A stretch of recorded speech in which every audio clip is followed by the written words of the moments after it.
How do you feel? Yeah, I'm okay. Yeah. You sure? Yeah, not bad. Yeah, thank you. Feeling nervous? It was a slightly.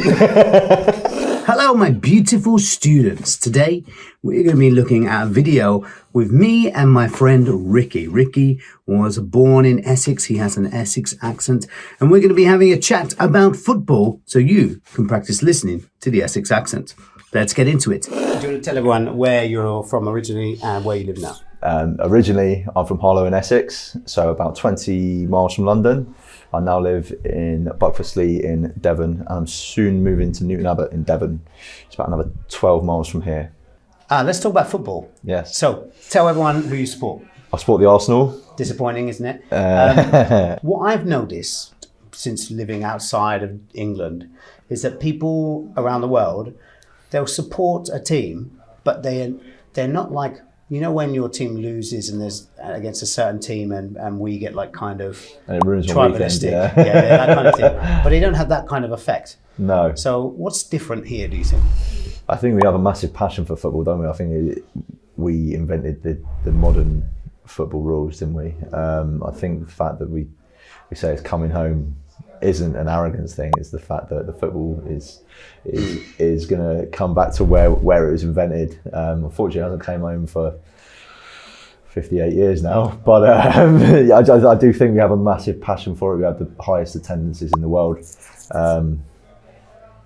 And we have so many leagues, don't we? We have so many leagues. Yeah, totally. I mean, me and Stuart probably played at I was at the pinnacle. Yeah, the 13th tier of English football, I think. What is so special about football to you? I think the way that it unites people. I think the passion that you do feel whilst watching it. Obviously, there's the sad moments. It does upset me to an extent when things go wrong. But growing up in Essex, it was different to down here as well. You go in the next day and you'd be bullied if your team lost. You'd actually be bullied. You probably know that as well. Like bullied. Well, do you mean like it's? So I think in other countries it would be bullying, but I think it's we call it banter. I think we kind of we've given it a name that makes it acceptable. That's right. Yeah. Really, but it is like people were so tribalistic, aren't they, around their team? But no, I love it. I love watching my team play well as well, which I'm quite fortunate is happening quite a lot at the moment. But when was the last time you went? It was on March the 9th, so nearly a month ago. And why was Arsenal your team, and have you ever changed it? Never ever changed. Why? You cannot do it. You lose all your football credibility if you change your team. It cannot happen. It cannot happen. You can support other teams as well, as long as they're not in I support Torquay United as a local team, not very good, but you cannot change your proper team. You cannot do it. What happens if Torquay go to the Premier League? How do you feel about that? Obviously, you feel happy for the other team, but I don't think we're in any danger of that. Hopefully, it's still a team next year. Luton's in the Premier League. Yeah. To be fair, this season. So it'd be very odd, very, very odd. Obviously, the attendances would be tiny compared to the rest of They'd have to expand, of course. But do you think that will cause a conflict for you? I wouldn't really know how to address it. It'd be odd. It'd be something that is. I wouldn't really. It'd be a bit surreal. I think, like almost difficult to believe. I reckon if that happened, but I don't know. I suppose when you're a glory hunter, you don't have to worry about that. No. You just thought he was ever winning. But no, I was an Arsenal fan. Yeah, I was an Arsenal fan. My dad is an Arsenal fan. My granddad is an Arsenal fan. My nan was pretty much an Arsenal fan. So you're saying it was passed down like a hand-me-down? Yeah, absolutely. My mum is an Arsenal fan. Her mum was an Arsenal fan. Her dad was a Tottenham fan. Her brothers are Tottenham fans. And her sister apparently said she supported West Ham to cause conflict. Well, I mean, there was already enough conflict in there, wasn't there? But she married an Arsenal fan about 8 years ago, so she nullified it. She goes and watches Arsenal. I don't know how much of a fan she is. Like I said, you can't change your team, but she's not a massive football fan. And I was already booked into the junior gunners as I was born, so I had nowhere to go. Well, you're lucky because you've supported a team that's always been towards the top of the league, since you've known. Yeah. So you've never had to experience any lower divisions. No. Compared to me, where I support QPR, so we've been Premier League. But in my memory, Championship or Division 1 when it was Division 1 and Division 2 in my time. So I've experienced like going through the ranks, but also had those other teams, like you said. But for you, it's like yours is at the top, and then Torquay's like conference. Like that's 5 divisions lower, so there's no conflict at the minute. Yeah? Conference South now, and actually in the threat of going out of business completely. Literally gone into administration on I heard that actually. Friday, officially. So someone will buy it. I think they will. I think they will because they've gone down so far in the leagues. I think it sort of has actually cost too much. No, I think it's actually worked in their favour slightly, which sounds strange, but I do. That's ground for that league, though. Yeah, it is. Yeah, I've been a few times this season.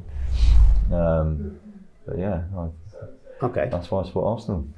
How do you feel? What does the term? I said glory hunter earlier as a joke, but what does it mean to you? Someone who just supports who's winning, just because they want to say I support the best team. Which, like I say, I don't find it credible at all. I find it just as I don't know. You can't take it seriously. I don't think. Someone's doing that, then they're not to be taken seriously. I'm trying to think of a sport where you can compare. If you're watching F1, can you change teams? I don't believe that any other sport has the passion that football has. The same thing, especially in the UK. Yeah, I mean, cricket-wise, I support Essex because I was born there. I don't. If they lose, I don't get upset. Rugby, I've never really supported the team. I used to like Harlequins because I like their top, but I've never really followed. I've been to rugby matches and go, Exeter's yeah, that's jersey's great. Pretty But good yeah. You've gone up through the Premier League era, yeah. So obviously the 90s, the noughties, 10s, and now the 20s. Which was your favourite era of those 4? Favourite era was the end of the 90s, start of the 2000s. because of the Invincible season, obviously. Because of the Invincible season. But they had an unbelievable squad at that time. That did really help, and still the only team to go through the Premier League unbeaten, and only the second one to do it ever in the Football League, and the first one was in about 1888. So, no, I loved the rivalry that Arsenal and Man United had in the late 90s, early 2000s. And I think that is what endeared me to football. Was when I was like 8 or 9, I was starting to sort of recognise what was going on as well, more than just a football match, and sort of getting to know the players through sticker books and stuff like that. And the passion in those games was unbelievable, and like almost fighting in the tunnel beforehand. Roy Keane, Patrick Vieira, I just thought it was amazing. That Pizzagate, that one. Yeah, that happened as well. Yeah, that was a little bit later, wasn't it? I think, but that was Old Trafford, wasn't it? Yeah, actually cold through pizza. That's right. Yeah. Ferguson, wasn't it? I think. But yeah, no, I just thought it was such a good era of football. I thought it was more pure than it is now. There's a lot more cheating in it now. There's a lot more money in it now. So, do you feel it's gone downhill? I do, yeah. Obviously, I do feel it's gone downhill. Although my excitement which sounds a bit bad, has picked up for it more now that the Arsenal have got better. But I think the money involved in the game could easily ruin it. Well, it's ruined it more than it has done to an extent already. And teams like Chelsea and Man City have just come in and completely changed the game. Do you feel it's unfair? Yeah. Well, what if you're a team who's got lots of money that just get old players, pay them lots of money, like QPR did? Yeah. I think we're still paying for Jersey Bossing. Yeah. I think it was sort of like I think it was done on a different scale though, wasn't it? Completely. Yeah, of course. But no. Do you think they'll get their comeuppance? Man City specifically. Is it too late, or is it too late to apologise? Yeah, I think it is. I don't think it will happen. I think that it's gone on too long. These charges are starting from 2008. Is it 2008? I think something like that. Yeah, it's a lot. Or 2011 or something. 2011 to 2021. So if it was 2011, that's 13 years ago. Surely they would have done something about it already. Man City, they tried to kick Man City out of the Champions League in 2019, 18. Didn't happen. They got lawyers to fight it with the best lawyers. It's taken that's out. That isn't sport as far as I'm concerned. That's different. So it's a shame. But They got a £50 million fine for not doing anything wrong, apparently. Now, it's bizarre, but they stayed in the Champions League.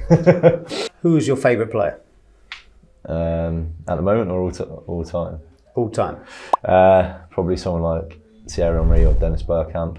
When Arsenal were really good, Pascal Sagan. Pascal Sagan, he was actually good, but just didn't fit in at Arsenal. Yeah. He was French Player of the Year when we signed him. He was there for 4 years or something. Yeah, he was invincible. Sagan, he was like the backup centre back. He wasn't as bad as people say, but he obviously wasn't great. But was Jeremy Adiadier? He was invincible as well. Yeah, I think so. I always bought him on Championship Manager. Yeah. Okay, so good choices. And the worst? Worst footballer from Arsenal's history. We've had a few, haven't we? I mean, we signed Stefan Lichtsteiner that season. I didn't like the guy beforehand, and then we signed him, and it's hard to warm to him sometimes. Willian, he was poor. So bad. He's a great player. But he's a good player. Just could not get it. Who's the really expensive guy? Forward. Pepe. Underrated. Not as bad as Pedro. Pedro, he was Chelsea, wasn't he? I went to sorry. But Pepe, actually, part of the deal was actually stolen from us, which is why it cost so much money. Oh, really? Yeah, I can't remember his name now. But yeah, this guy who kept on boosting the fee so he could make more out of it, which is sort of the agent. Yeah, but he basically stole money from Arsenal. I can't remember how it worked out exactly, but it was, it shouldn't have been as expensive as it was, but he wasn't that bad. Did he do a stick up? Yeah. Give me all your money. Yeah. Is it okay to appreciate players from other teams? Yeah, if you're a football fan, you watch football, and I think you appreciate what's happening. We literally just watched Man U versus Liverpool today. 2-2. Yeah, there were some brilliant bits in there, brilliant goals. Doesn't mean I like the teams, but there were some brilliant goals from good players, and you can't deny that. Like I said, I've never warmed to them, but good players. It's the Premier League. It is one of the best, and unfortunately, that is why there's all the money, because to get it at that high standard, it sort of had to transform from where it was, but it does sort of ruin the game slightly. But to see all these people, they have to pay the money. So yeah, 100%. So, but do you think everyone shares your view that you can appreciate players? So, for example, can you appreciate players from Tottenham? Yeah, there we go. I got you. It's hard. I mean, you can try and watch it and like be colourblind and not know what the shirt they're wearing. You say that's a good goal, but it's difficult. You don't want it to be a good goal. You want it to always be cheated and robbed and stuff like that. But no, it's. I think you do to an extent. You do. You've got to appreciate. If you follow football, you like football, don't you? You like seeing good things happen, and that's not always going to be your team. Will England win the World Cup? Nope. Will England win the Euros? No. Why? 2 words. Red 3 lines? Gareth Southgate. Too negative. Think so? Yeah, absolutely. Yeah, got a really good squad, really good attacking players, not really allowed to express themselves. So do you think that a manager like Jose could go in and... Maybe Jose, I don't know if he'd be the right choice either. He's parked the bus basically. Yeah, well, yeah. Recently it's been like that, hasn't it? So, but there's such an abundance of players. Do you want to know who will win the World Cup? Who will win the Euros? I think in the Euros, I wouldn't be surprised if Germany won. I think they're kind of a dark horse because they've had such a poor I think it will be Portugal.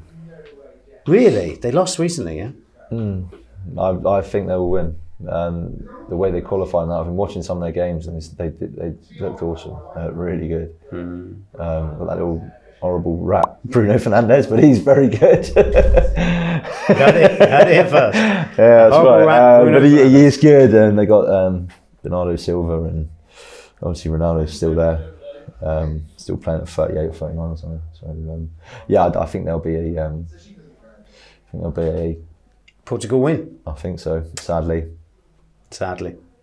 So then Gareth's out, and then someone new will come in. I don't know. Gareth to Manchester United. I don't know who it will be. Yeah, apparently, or Liverpool.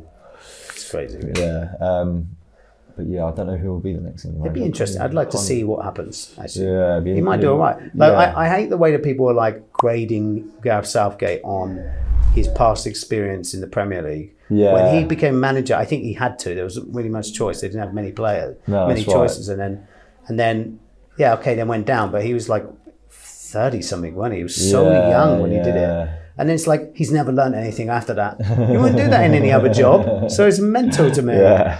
You know? No, I just don't think he's the right man for the job. He's a bit of a yes man, and he agrees. But he's done a good job, like harmony-wise. You can't deny it, you know. Yeah. Like, we talk about an amazing managers coming in, but from what I remember, quite a few times we went out round of 16. Yeah. Sven Group stages, not qualify or something. Yeah. So Sven Fabio Capello, Hodgson as well. Yeah. Iceland. Terrible. So to get, I think people shouldn't discredit the fact that he's gone to a final, a quarter-final and a semi-final. It's really actually an incredible run for us. Yeah, it's good. You can talk about the players, but we also had the players when we were younger, 20 years ago. Yeah, the golden Lampard, Gerrard, Scholes, wasn't it? Yeah, just couldn't play together, could they? Well, they cold and they Campbell Terry. They were like very segregated when they stayed in their clubs. Apparently, I've heard that. So I think that was probably the problem more than the managers. Yeah, possibly. Yeah, the fact they just couldn't get them to play together, which is a shame. But they were a very good squad, weren't they? So that was the Essex accent. How was it for you? Was it easy? Was it difficult? Tell me in the comments. And here's another accent video if you want to go on exploring the British accents.